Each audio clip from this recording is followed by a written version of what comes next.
everybody, and welcome back to Nerd to the Third Power, our first show of 2021, your one-stop shop for all things nerdy and awesome. It is a new year. 2020 is over. We are now in 2021, and so I'm your host and master of ceremonies, Dr. Gonzo, and with me, as always, is the Cat, our wrestling anime goddess. So, Cat, how are you doing? Fine. I have a bit of a cold, so I'm gonna sound like this, which is unfortunate. And then also you might hear my cat screaming in the background. I got a cat a while back, and he likes to scream nonstop, just all day. as cats are wont to do. Yes. If this is your first time listening, welcome. Welcome to the show. There's normally four of us here. Mike, the Birdman Dodd, is unfortunately in the hospital right now. He's having some gallstone issues, so we wish him speedy recovery. And Skyblaze has vanished into the ether. So we hope that they will return to us soon. But yes, this is our first show of 2021. And man, I expected us to come back from holiday break a lot sooner than this. Oh man, so it's been a time. It's been a whole thing. And so for those of you, again, if this is your first time joining us, so for holiday break, we usually take the month of December off, and we'll come back mid to late January, and we'll get started. And 2020 was just a shit year. Let's just put our cards on the table. 2020 was just fucking awful in every possible way. Absolutely nothing redeeming about it whatsoever. So, the end of our 2020 year comes, and I'm just like, you know what, 2021, it's going to be a better year. We're going to be more consistent. I'm going to get a head start of it. Starting in December, every week, we're going to put out the rest of Fool's Zoo Ride. We're going to finish that off. And, I'm going to get back on the train and get onto regular updates. I make this promise. What do you think happens the very next day? Murphy's Law kicks in.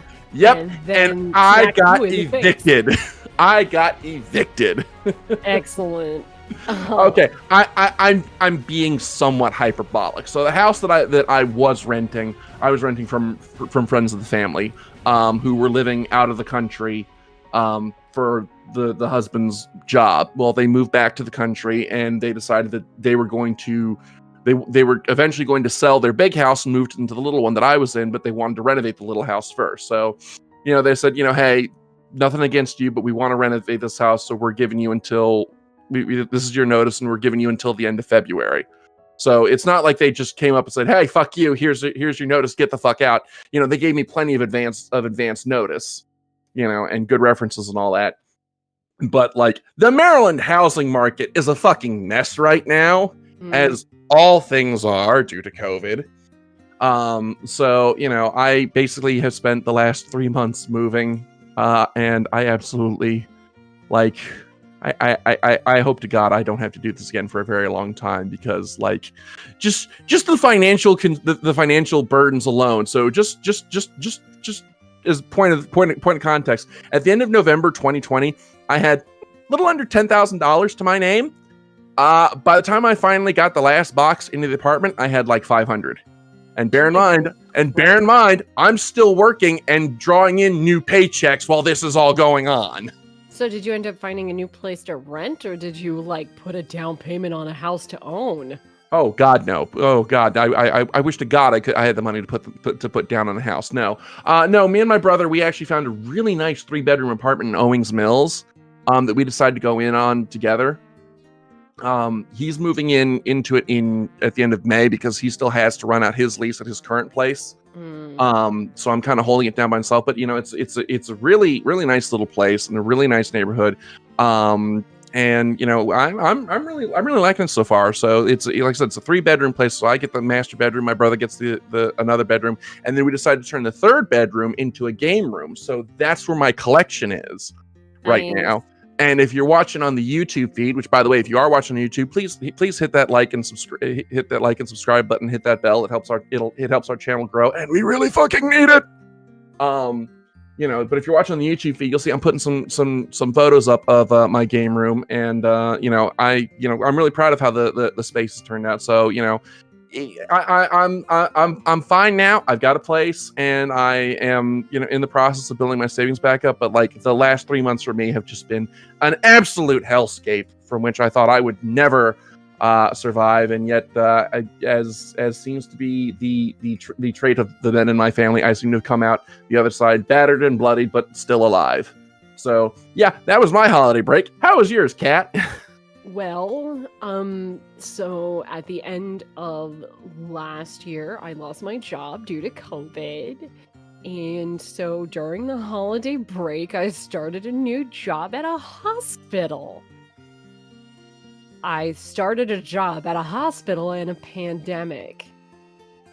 So the good news is that I'm vaccinated. The bad news is that everything it's fine. It's a nice job. It pays more than my last one. But it's really, really weird, very, very different than my previous job.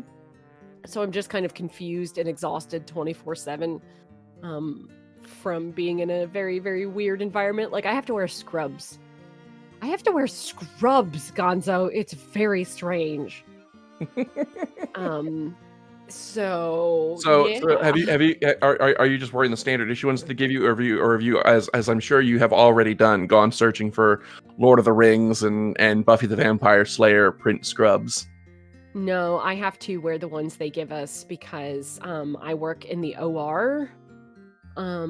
Surprisingly.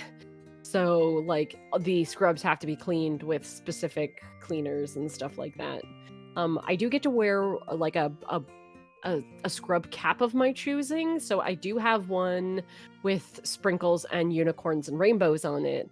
But sadly lacking in the really nerdy scrub caps. Unfortunately, they like make them, but they make them for men, like the men's style ones, and not really like the bouffant styles, unfortunately. So my mom's probably gonna end up making me some. We'll see. I'm surprised there's not a market for that on Etsy. I mean, So. again, like they make lots of them, but they just really make like the one style, which doesn't work if you have hair. Like it's just like a tight, almost like tight around the head, like a do-rag, that you can wear if you don't have very much in the way of hair. But if you have hair that needs to be in a ponytail, then you can't wear that style because you can't have any of your hair coming out. So not as much, and then they can kind of get kind of expensive, which is like fine. I'm washing it every single week, but man, it is just a piece of fabric. So I'm gonna have my mom made me one already, but I'm hoping she'll take some of her cool fabric and make me some more.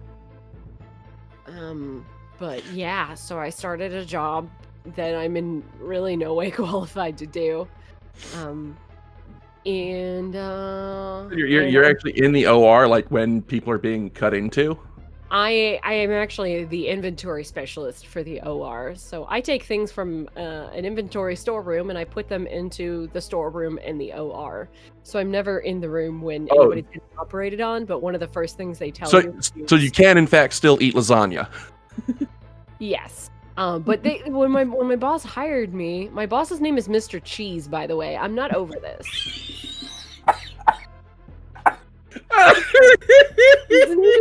Cheese. Oh, I don't know why. unfortunate. It's such a funny thing.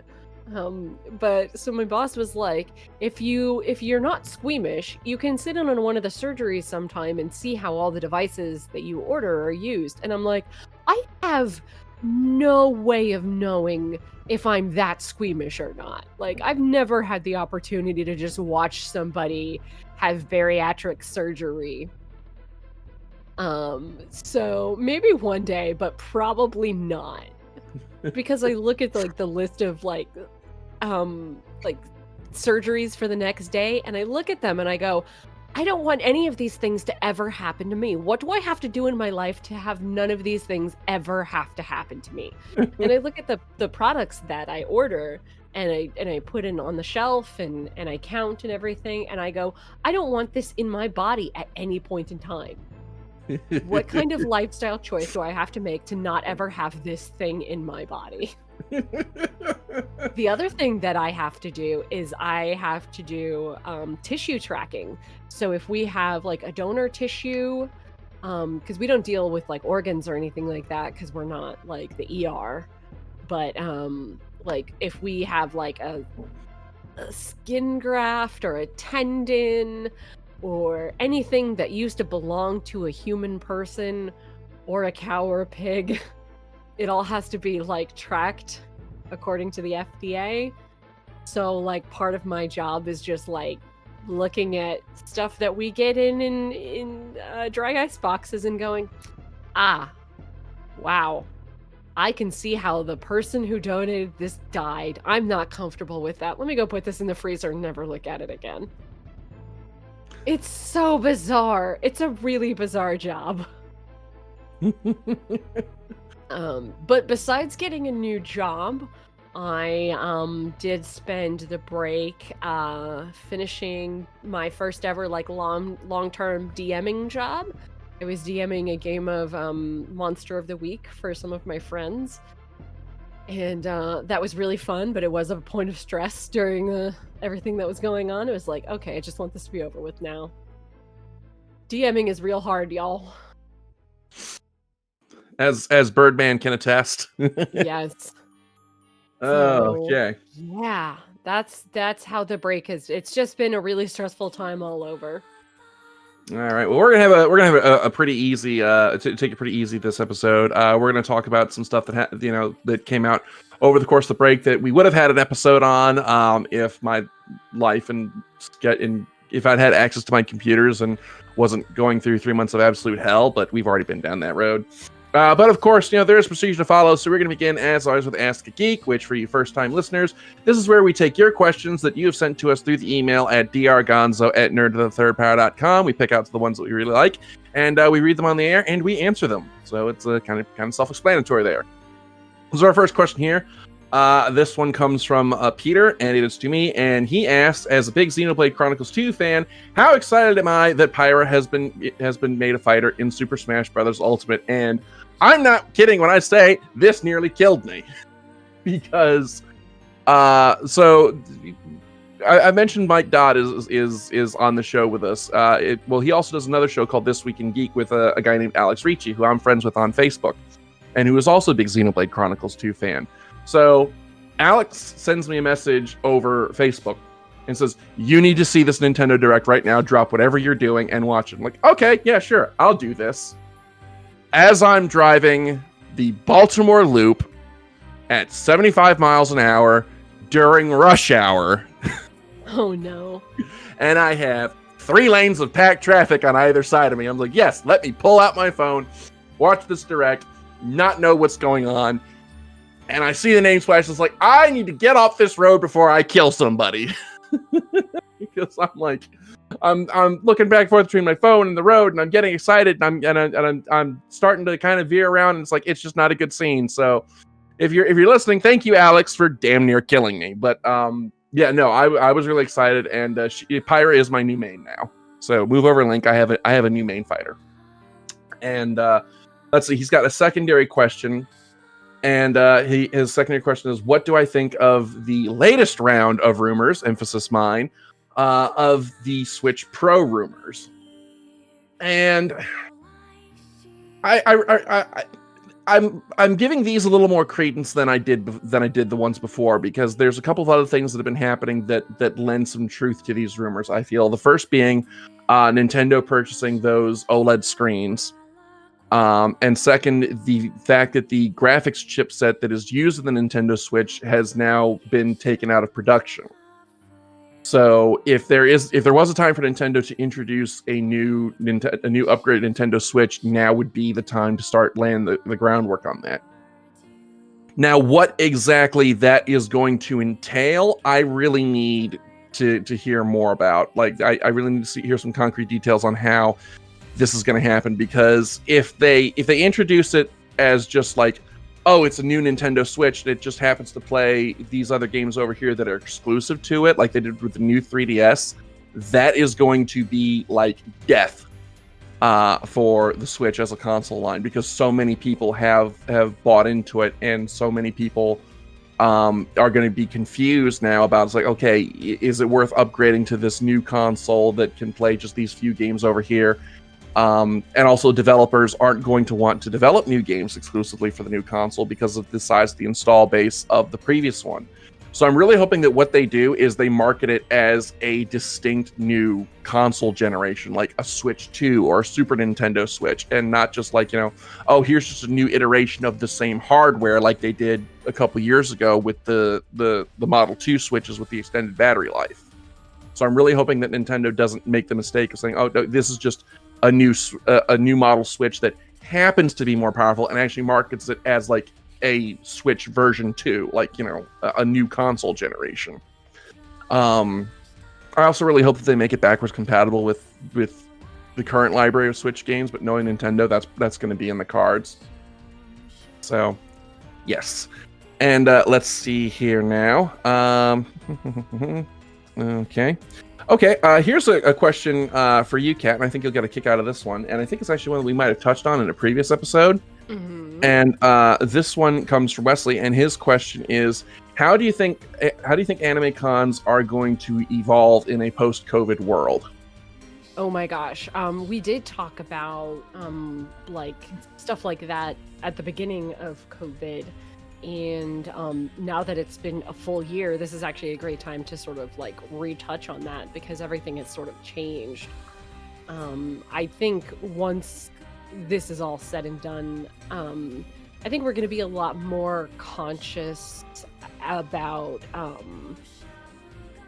space and sanitation for sure. Like a lot of convention centers and stuff are, installing new air systems, like medical grade air systems that are going to hopefully make them healthier places all year round. But I think it's been a huge call to light about how unsanitary public gatherings are. People are gross, and we've joked since the dawn of time about getting con plague / con flu / con funk. Like you go to con and you get sick, and I think this has been like, this year has really shed some light on you should be taking more caution, like more precautions when you go to conventions. And I think people are going to be more conscious of their health, and washing their hands, and covering their mouths when they cough and stuff like that. At least for the immediate future, conventions are going to be very, very different. If they happen in person, which I can say that this is what it's going to look like, because I'm running a convention this year, because we can't get out of our contractual obligations. So there's probably going to be other shows like mine that our convention center is simply not willing to let us skate by like we did last year, and cancel the in-person show. So we are kind of being very upfront about, we're being forced to have an in-person show that we really don't want to have during a pandemic. It sucks. So kind of what we're doing right now is everything is being really, really spaced out. Every big event where you would pack a lot of people into a room has to be canceled or rethought about. There's a lot of streaming that's going to be involved in it. We're doing like a hybrid event, online and in person, trying to make the best of a really bad situation. But I think that in the long term, I think it opens up a lot of opportunities for programming and like guest appearances that you simply would not normally get if you can facilitate a way to stream into the convention, which is something we're doing this year. So you have a lot of opportunities that wouldn't be there before, because you haven't had to think this hard about streaming and stuff like that. However, I will say this, that a year ago we might have said like online conventions are the future. They are not. They are not the future. Everyone is really, really burnt out. And they talk about like Zoom fatigue and stuff like that, where people are so tired of meeting online and having all of your activities be online, that people are chomping at the bit to have in-person meetings. And we're all just so burnt out on these online conventions. Some people might only have done one, but it's not the same. It really just isn't the same. And you aren't going to get that same con satisfaction at an online event versus an in-person event. So like these online events are not the future. This is not gonna it's not the future. People are not gonna keep doing all online events in the future because it doesn't really fulfill that need, because like you mentioned last year when we talked about this that like for some people who maybe they live in a small town and they don't have a lot of disposable income, that going to an anime con is like the one time that they can really congregate with people like them. Yeah, exactly. It's a place where you as a nerd can just like geek out and be yourself and not have to really worry about fitting in with normal people, to put it quite like broadly. So it's such a special feeling that you can't really get anywhere else. Like maybe your local comic book shop, you just feel at home and someplace like that. But conventions are such a special thing, and that's why they're so incredibly popular. There are so many of them. There's more than one for every weekend of the year in the United States alone. There's so many of them. And you just don't get that feeling, that same sense of belonging online. It kind of just feels like a really heightened form of social media where you're trying to interact and you're trying to watch stuff, but it's not really that different from, just streaming your favorite show on Netflix or chatting with people on Discord or whatever. There's not enough separation between what we do every day in the digital age versus what you would do for an online convention, unless you're participating really heavily in a contest or something. So people are really, really anxious to get back and get into a dance hall or get into a cosplay contest, get into that dealer's room. And we know that all the vendors and the artists and everybody, they're waiting for it too. And it's really, really hard to do it safely right now. So hopefully, later on this year, as the vaccine becomes more, freely available to everyone, or next year, hopefully everybody will be able to just go back and we can kind of return to normal, but hopefully with a little more insight onto how we should behave, like not coming to the convention sick, washing your hands, taking care of your health while you're there. All the things you should have been doing all this time anyway, now they're more important than ever, and hopefully people will really take that to heart in the future. Okay, so do you think that maybe there might be more of a focus on maintaining hygiene at cons? It is a losing battle, but I would hope in the future, hopefully we'll have more. A guy at the door who has to sniff you as you walk by. I was like, okay, no, I smell soap. You can go in. Yeah. Hopefully just like more freely available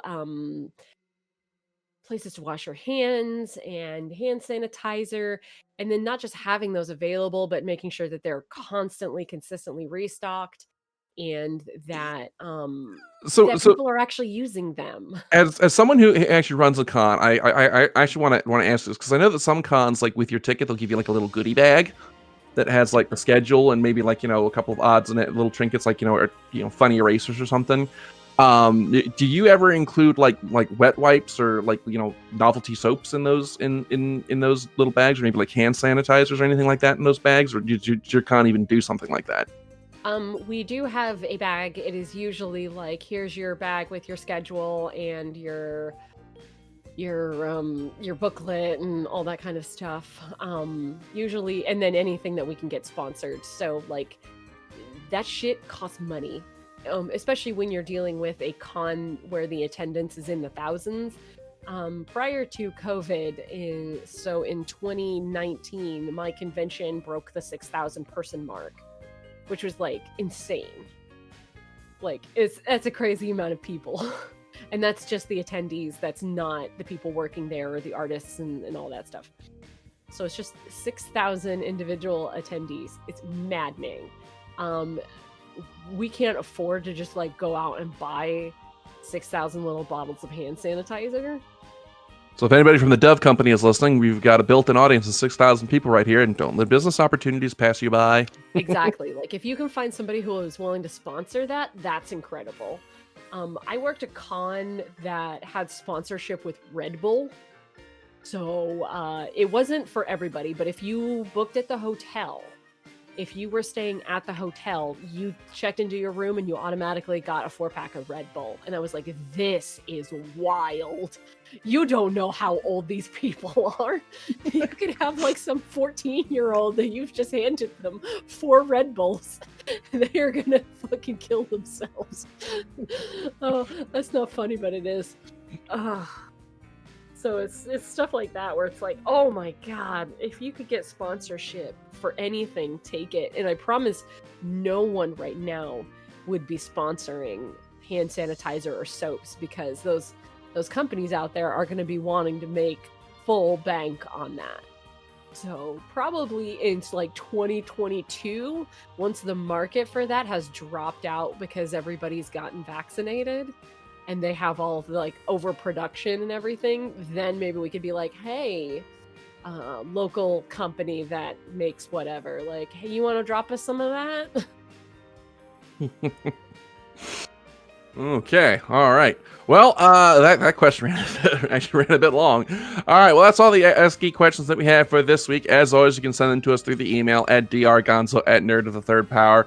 We love getting your questions, love reading them on the air, so go ahead and get your questions in, and you just might get yours read on the show. So like I said, we're going to just kind of take things a little easy this week. So we just figured this week we'd talk about some stuff that occurred over the course of the break that we would have had an episode on, or that they occurred so early in the break that, you know, it's kind of not really worth doing a full episode on.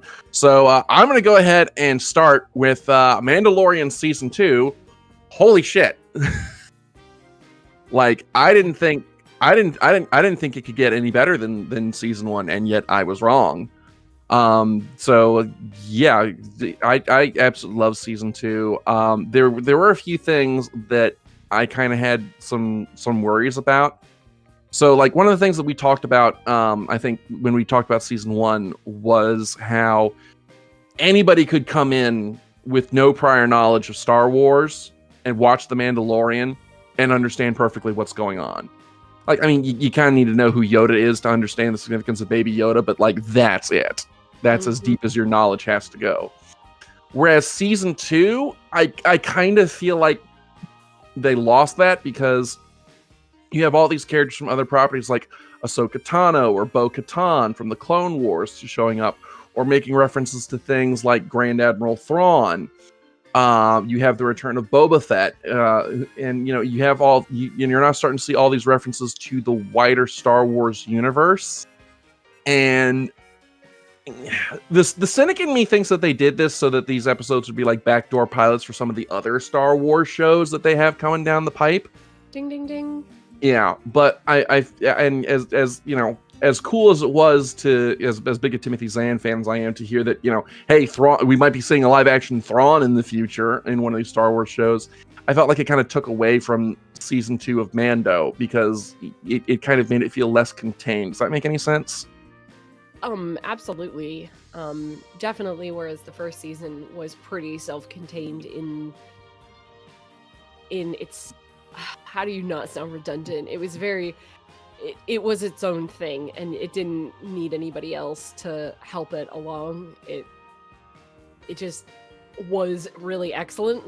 Whereas Season 2, it is the cynic's view of like, it spent a whole season just setting up spin-offs. But yeah, you're right. Like, it was definitely something where you got way more out of it if you understood other parts of the franchise. especially if you were watching like the Clone Wars animated series. So Didn't think it was like fully necessary, but it certainly meant a lot more. Especially with like Ahsoka Tano, because you'd just be like, you'd come in, if you didn't know what her deal was, you'd be like, who is this Mary Sue? And then she's just like the coolest character, and it was so like on the one hand, yeah, it's a bit cynical to say like, okay, I mean, really they were doing a lot to set up spin-off series, but it really was just such a like a gift to all of the fans who have patiently waited to see their favorite novel character or cartoon character. We've been sitting there waiting for it to happen, or waiting for Boba Fett to come back in. And let me be clear. This isn't to say that the individual executions were bad. Oh no, far from it. I thought Bo-Katan and Ahsoka Tano were executed very well. And Luke Skywalker showing up at the end, that is how you do fan service. God. J.J. Abrams and Rian Johnson, take note. That is how you do fan service. It was so wild. Like, because all the speculation was like, okay, they're going to do something big for the finale. And I was trying really hard not to catch the spoilers. So all the like semi-spoilers when that episode came out was like, oh, I can't believe they brought that character back. And I was like, oh my God, who's it going to be? There was so much speculation beforehand. And I was like, okay, well, it's got to be somebody with a living actor or somebody, from the, I don't know. And then fucking Luke Skywalker, are you kidding me? And here's what was genius to me about this, and this wasn't something I caught up on until I watched I watched it with my girlfriend the second time, and just said the thing she pointed out was the thing that was really genius about it being Luke Skywalker is that if you really stop and think about it, it couldn't possibly have been anyone else. Like that was the only way that they could have ended it, and yet you still didn't see it coming. Because they have all because the whole thing is like, okay, Grogu's got to be put on the rock so he can reach out to the Jedi, but Ahsoka Tano very very clearly says there aren't many Jedi left. Well, okay, we pretty much already established that Ahsoka Tano is not going to train Grogu. Well, who else is it going to be? It's going to be Luke Skywalker, but it seems like such an obvious thing, but nobody saw that coming. Right, and I love that they were able to pull that off. We do that. It can't be Luke Skywalker. I was like waiting for some obscure character that I'd never heard of, but like all the expanded universe people would be like, oh my God, this person. Or I was waiting for like fucking Mace Windu to show up and be like, have you heard about the Avengers Initiative? Excuse me. But no, it was fucking Uncanny Valley Luke Skywalker. And it was really, really well done. And it was like, oh, can we just talk about how that was one of the best action sequences in like the whole series? Oh my God. And talking about fan service, one of the things that I was really excited to see in Mando Season 2 were the Dark Troopers, those robots that, Oh, yeah. Because I am old enough to have played the original Star Wars Dark Forces first-person shooter game from the mid-90s, and that's like my favorite Star Wars game ever. But then with the sequel, Jedi Knight, it was all focused on like, oh, Kyle Katarn can wield the lightsaber now, and he has force powers, and the story of the series after that just kind of focused on Kyle being a Jedi, and all the events of the first game just kind of got forgotten. So to see the Dark Troopers brought back, that was a deep cut for old school Star Wars fans like me, and I was really happy to see those. Yeah, that was pretty badass. Pretty badass. So, what was your favorite episode of Season 2? God. Aside from the last one, because that's the obvious answer. Yeah. I don't know what episode number or name it was, but the one where he has to get that. Oh my God, this is why we have to do a review thing, because I can't remember the names of any of the characters. Where Mando and that guy who he had like re-imprisoned in season 1. Oh, Bill Burr. Yeah, Bill Burr. Mando and Bill Burr have to go undercover into like, onto one of the bases to get some MacGuffin. Really, really weak storyline. Really, really good character story. Oh God, like can we take a moment to shout out Bill Burr and his performance this episode? Like, I've been a fan of Bill Burr's comedy from way back, but like, holy shit, I didn't know he could do dramatic acting. Like, he carried that episode. Because in the first, see, one of the things about Mando is that because the episodes are so short and they don't do a whole lot of recurring characters, compared to how many characters they have total, so like a lot of the characters sort of come off as like very one-dimensional because you just don't have a lot of time to do stuff with them. So having him come back in and you get to see this other side of him was really, really fulfilling. You get to just really he got to really flesh out his character, and it was really fascinating. And his interactions with Mando were really just chef's kiss. Such great foil for Mando. And then that whole, again, the weakest plot out of any episode, but those character interactions were just golden. They were so good. And you got more like helmetless Mando, where it's like, okay, he's at the point where his desperation to achieve his goals is starting to override his like, I can't let anyone see my face ever, blah blah blah. And then, having that respect paid forward by Bill Burr's character of like, you know what, I didn't see anything. And like, I just thought that was just such a great episode. I think I watched that one twice.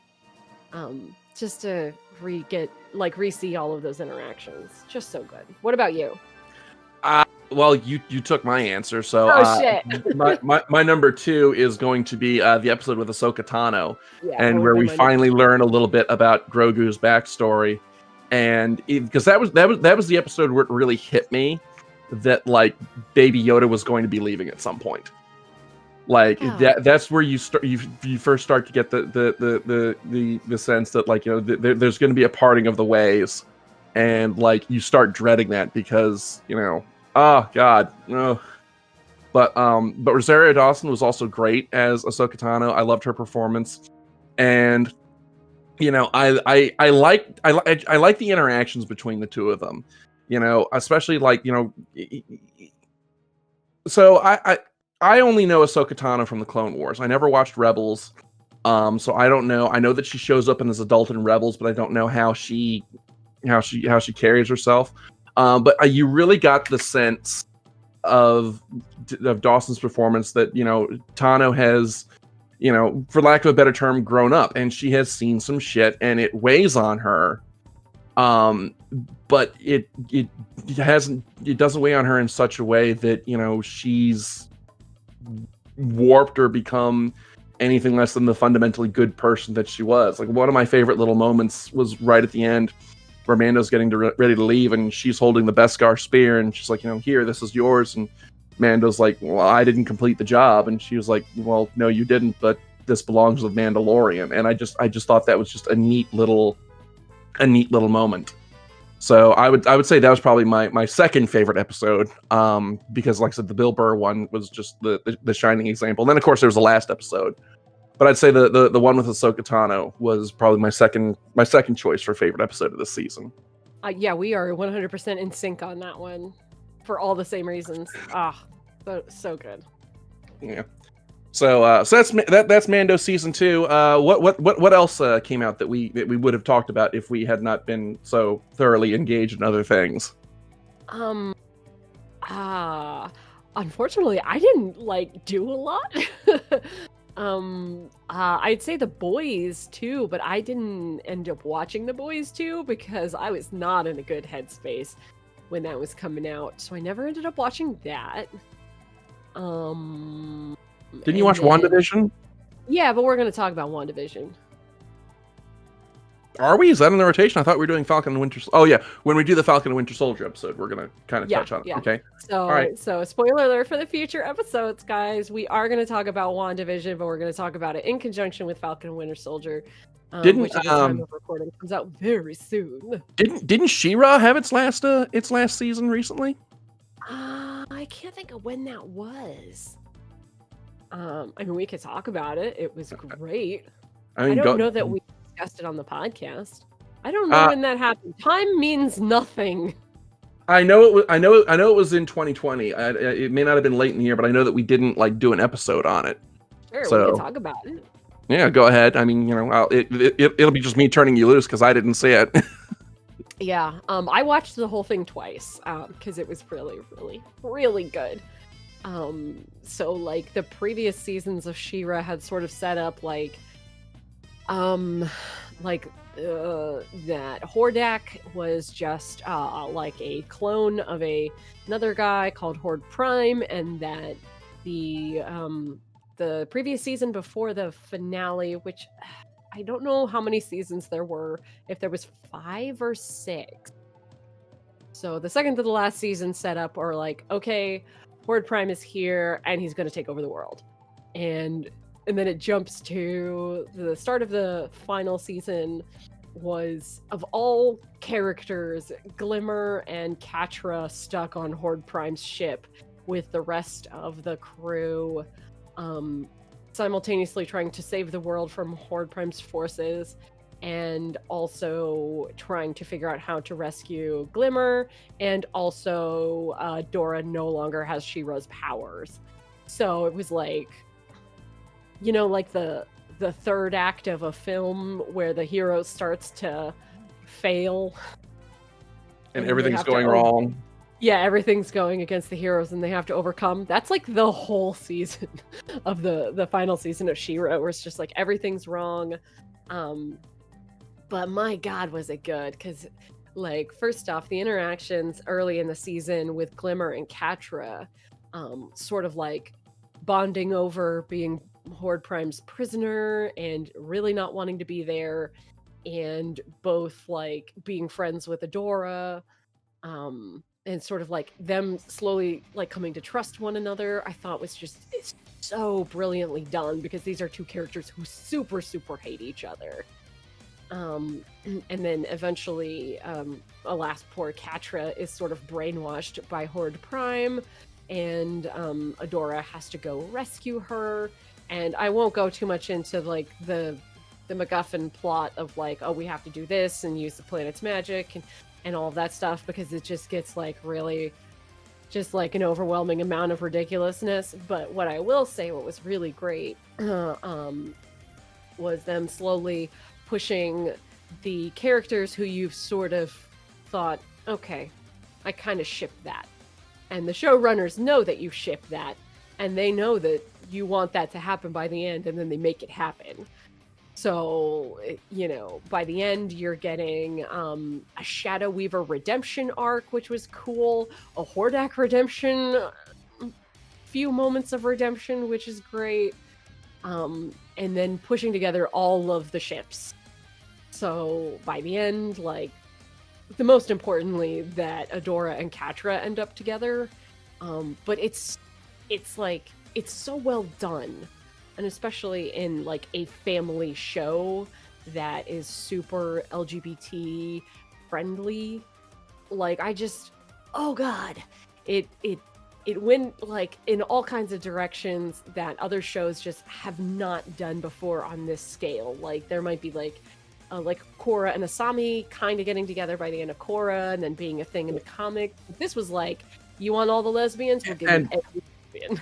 And done in a way that it feels earned, because one of the things that's been a subject of criticism, not to go too much into the controversies surrounding, because rule number 1, but one of the controversies surrounding media is how a lot of different films and shows are kind of oh, we're going to do this we're just going to put in this token bit of representation. Look how progressive we are, yes.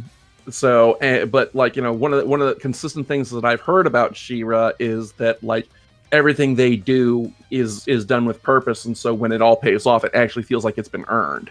Yeah, that is absolutely for sure.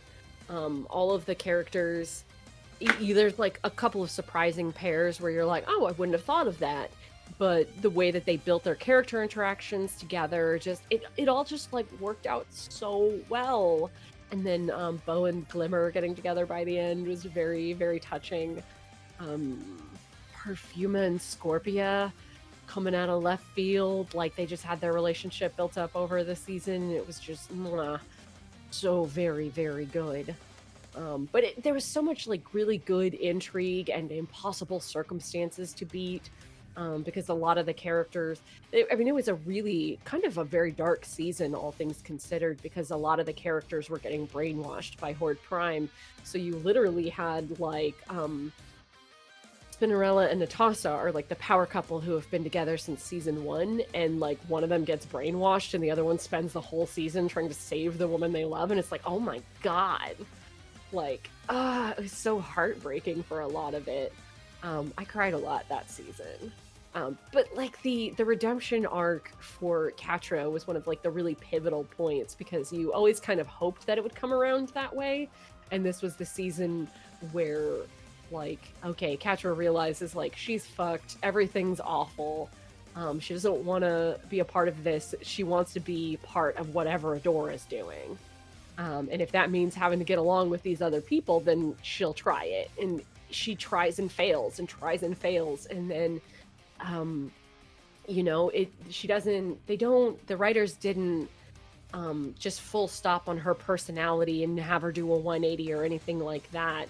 They just managed to just very subtly shift her in the direction of the good guys, and the others like Glimmer and Bo have to do a lot of the legwork of making Catra their friend, because Catra doesn't really want to be their friend. And so it was all just so superbly done. Just a really, really stellar season. If you have never ever watched an episode of She-Ra and the Princesses of Power, it's so incredibly good. It's just such a worthwhile watch from beginning to end. Like, if you couldn't get past the first season, just like because it's a little bit silly sometimes, honestly, just give it like half the season and you should be fairly hooked. And just keep going, because the payoff for all of the character interactions and all of the friendships and all of the storylines, they never really like drop a storyline, which is really crazy. There's like maybe a couple of characters that don't get as much screen time in the final season because it was quite short. But other than that, like, they don't really drop the ball in too many places. And it has a lot of, especially in the final season, a lot of the same vibes that Voltron gave you. But like way more payoff than Voltron. So yeah, it was just absolutely fabulous. I know we didn't do a whole episode on it, and I could talk for a whole episode about it. But it's just such a good show. It's really just such a good modern show. It's not like the shows that we had when we were a kid, which was, very formulaic, very, all the how cookie cutter. To sell toys. Yeah. This was not a series that was designed to sell toys. This was a series that was designed to tell really wonderful stories about every kind of person. And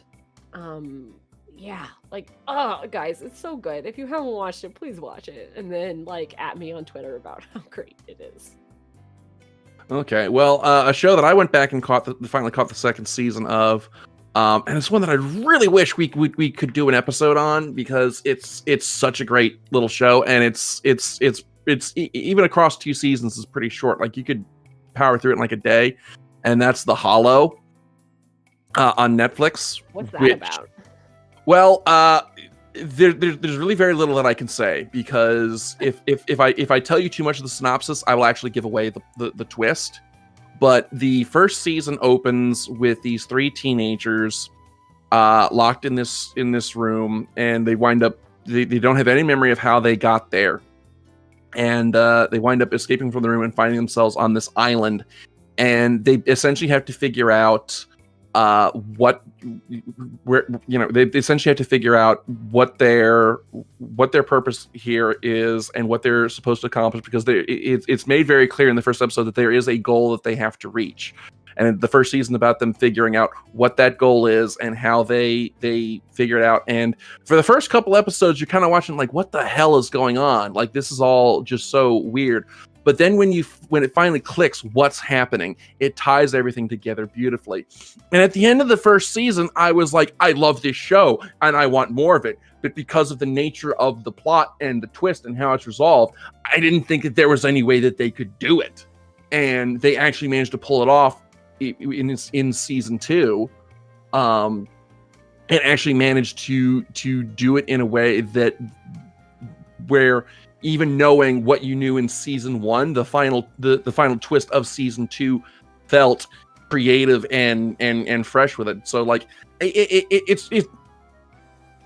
it's one of those shows, like if I tell you about it, it'll give it away. You've just got to sit down and watch it. But it is absolutely one of the best short form animated series I've seen in a very long time. And you know how little television I watch as a rule, so you know how much it takes to actually impress me.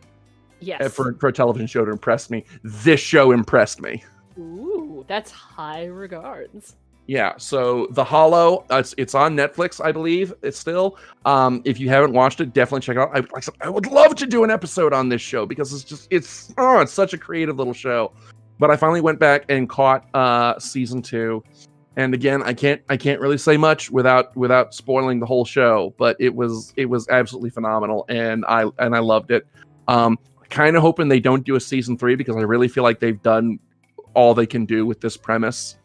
I kind of let this one lie. Now, things that I've missed that I really want to pick up on, but I couldn't watch because I don't have cable. Infinity Train, which is apparently on its 4th season now.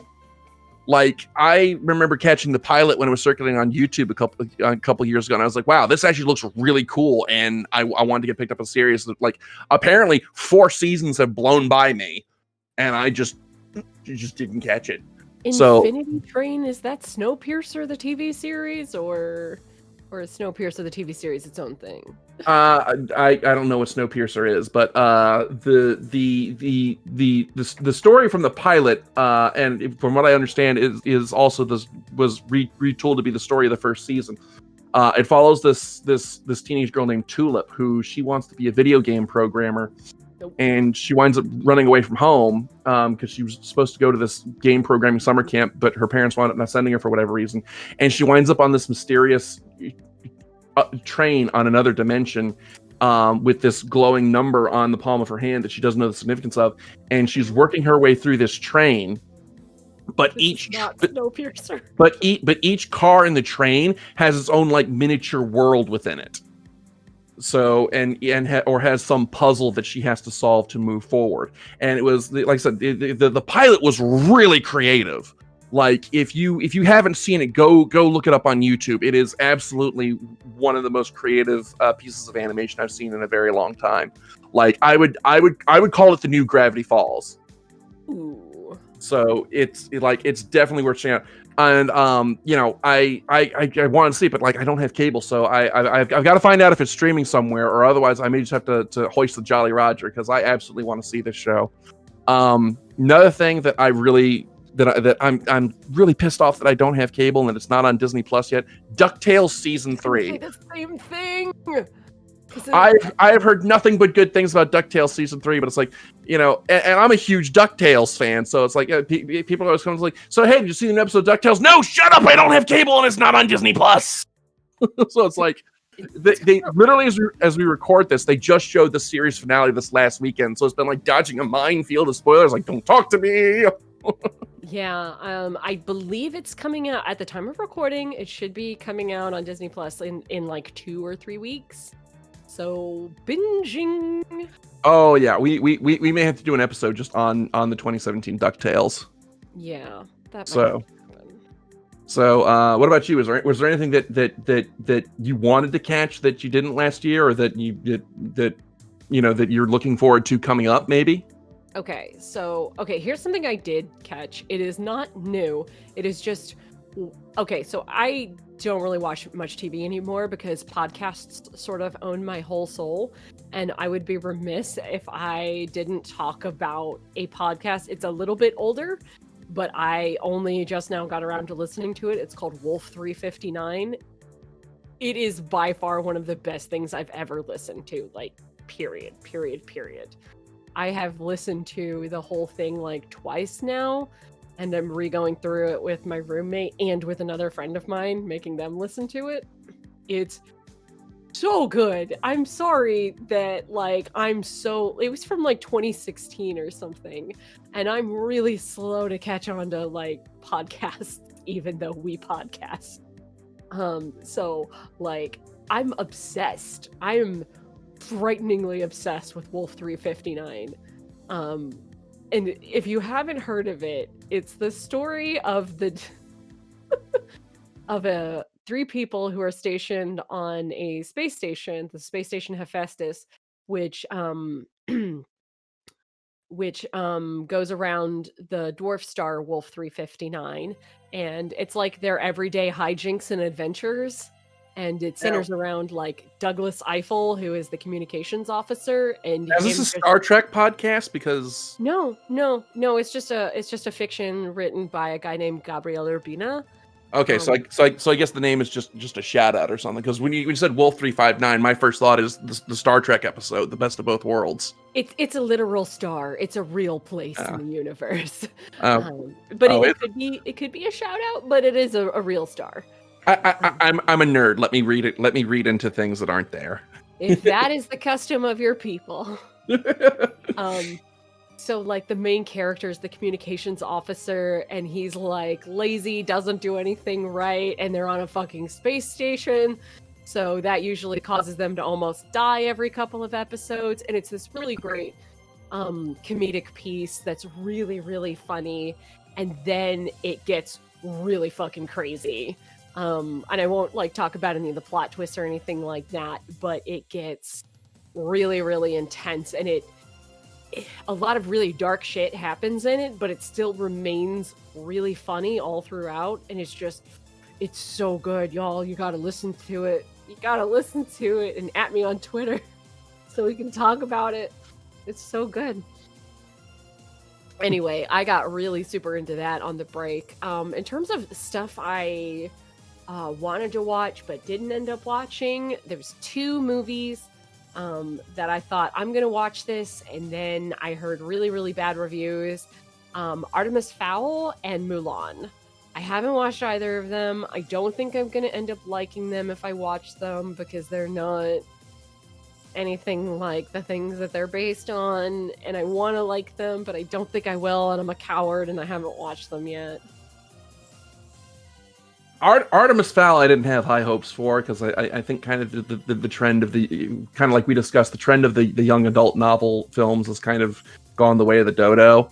I don't think there's really any new ground to tread there. Mulan, I was ambivalent towards the idea of the Disney live action remakes to begin with, just as a concept. But then I discovered this YouTube channel called Sideways, and it's run by a guy who's actually got a degree in music. And he has done several videos discussing the Disney live action remakes from the perspective of like how Disney films take their cues from musical theater. And the thing that ruined Mulan for me was his video discussing why Mulan doesn't work. He's talking about, okay, you're going to remove all of these songs which come at the most emotional points in the movie, but you're not going to replace the songs with prose moments that have that same emotional weight. So it's actually really fascinating to his channel is actually really fascinating. Like, I don't know shit about musicals. I don't give a damn about musicals, but like, I see this guy is posting a new video. I'm like, nope, that is appointment YouTube doing. Like, it's actually really fascinating. Sideways is the name of the channel. Go give him a like and subscribe and watch and check out some of the stuff. It's absolutely fascinating to learn about. Like, especially when he talks about, like, you know, how especially when he talks about, like, for example, how Roger Rabbit led to the Disney Renaissance. It's all like really fascinating stuff. But anyway, continue. I'm super gonna check that out. So anyway, so the thing with Mulan is just like, it's so serious, and Mulan is so serious, and like, oh, she's the whole thing where she's got like chi and she's so special and she's just hiding how special she is, and it sort of takes away from literally all of the things that were great about her character in the film and or the original animated film, and again taking out all the music and all the comedic characters and stuff like that. It's like, I don't think I need to see this. And a lot of I've like read and watched a lot of in-depth reviews and was like, I don't think I need this in my life. And then with Artemis Fowl, there was a thing that it's like the most important thing about the titular character of the series is that Artemis Fowl is not a good kid. He's an outright villain for the first couple of books, isn't he? I've never read the series, so I don't know. Yeah, it's straight up. He is kind of a villain. He's like the main character, but is a very villainous type. He's not like I'm going around murdering people, but he's like, okay, so I'm really tired of like child genius stories, like, oh, you're 12 years old and you're smarter than every adult. I'm really tired of that as a 35-year-old. Dexter's Laboratory or Get the Hell Out. Yeah. But like, I did love the Artemis Fowl books many, many, many years ago. So I was like, oh, I want this to do really well because the world that it's set in is really interesting. But they really just couldn't get the character of Artemis Fowl. From every review that I've read or saw on YouTube, like, they just got Artemis completely wrong because, like, this was, geared towards a family film, like, geared towards kids, and you can't have that kind of sort of villainous character who has to learn morals as your main hero. And so they like really just didn't nail his character down at all. And you're like, okay, well then it's not special anymore. Like, the world building is really cool, but it was like the combination of the world building and the other characters and Artemis being the kind of person that he was that made it all come together in really, really interesting ways. And they just fucking flubbed it because they didn't want to pass this villainous child off as the hero. And you're like, okay, you can't have a character grow? Like, seriously? Okay, sure, fine. Now, was this supposed to be a series of films, or were they just doing the one? I mean, obviously the film did poorly enough that they're not doing a series anymore. But like, do you remember what was planned? I really feel like it was just one film planned, and if it did really well, then they would probably do more. So I could understand if they wanted to give the character, like, they knew that they would have a short amount of time for character growth to take place, so maybe they didn't want to take a lot of risks. But still, you can have a character that's kind of shady and, not super great, and have them learn and grow by the end of the film because of the people that they've met and the experiences they've had. But they didn't want to take that kind of risk, and that, I think, was just like the whole thing with it, is that they wanted something that was visually very cool, but they didn't want to take any risks with story or characters. And that's just sort of like, well, you get what you got out of that. You didn't want to you don't want to take the risks, you don't get the payoff. Okay.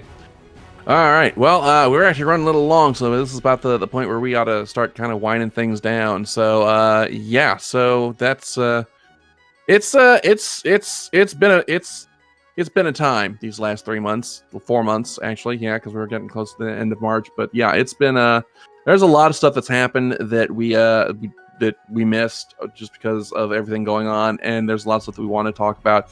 But there's also a lot of stuff coming up that we are going to talk about. We got Falcon and Winter Soldier. We're going to be covering that, and along with that, we're going to talk about WandaVision and sort of the future of the MCU and all that going forward. We got an episode coming up. We're going to be talking about the 40th anniversary of MTV, or as Mike likes to joke, 40 years of MTV, 10 years of music. So we're gonna be doing a debate, me and Skyblaze, between which was the better console, the Game Boy or the Game Gear. So I'm looking forward to that. So we definitely got some fun stuff planned down the pipe. So yeah, there's definitely gonna be a lot of fun stuff coming. And of course, this time I'm gonna stick to it. We're gonna, on the weeks that we're not putting out a Nerd of the Third Power, you're gonna get an episode of Fools Who Ride. So we're gonna finish that out and then hopefully get started on season 2. So yeah, we got a lot of fun stuff planned for 2021, a lot of stuff to look forward to. We hope that you will join us on that. Once again, if you are watching us on YouTube, please hit like and subscribe and hit that bell so you get notified when new episodes go up. It helps us appease the algorithm, helps our channel grow. We could really use the help. So yeah, thank you as always for tuning in. We will see you guys next time. As always, I'm Dr. Gonzo. I'm the cat. All right, we'll see you guys next time. Taka, play us out.